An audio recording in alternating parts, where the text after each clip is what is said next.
நம்ம ஏர்ன் பண்ண ஸ்டார்ட் பண்ணதுக்கப்புறம் சேவிங்ஸ் பண்ணலாம் அப்படின்னு யோசிப்போம்.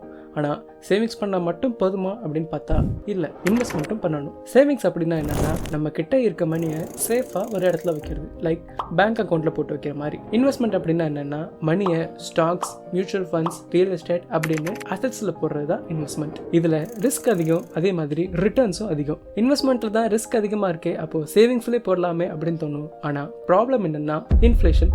இப்போ நம்மக்கிட்ட ஒரு 10,000 ரூபாய் இருக்குன்னு வச்சுப்போம். இதே 10,000 ரூபாய் 1 இயர்க்கு அப்புறம் அதோட வேல்யூ என்னன்னு பார்த்தா 9,400 ரூபாய் தான். ரீசன் என்னன்னா இன்ஃப்ளேஷன். ஸோ மணியை சேவிங்ஸில் மட்டுமே போடாமல் இன்ஃப்ளேஷனை பீட் பண்ணுறதுக்கும் நம்ம மணியை க்ரோ பண்ணுறதுக்கும் இன்வெஸ்ட்மெண்ட்டில் போடலாம். நம்ம நிறைய பேர் என்ன பண்ணுறோன்னா சேவிங்ஸ்க்கு கூட மணி அலோகேட் பண்ணாமல் மணி வாங்கணுமா செலவு பண்ணணுமா அப்படின்னு இருக்கும். ஸோ ஃபர்ஸ்ட் நீட்ஸுக்கும் வான்ஸுக்கும் டிஃப்ரென்ஸ் புரிஞ்சுட்டு வான்ஸுக்கு ஸ்பெண்ட் பண்ணுற அமௌண்ட்டை கொஞ்சம் கம்மி பண்ணிவிட்டு அதை நம்ம சேவிங்ஸில் போடலாம்.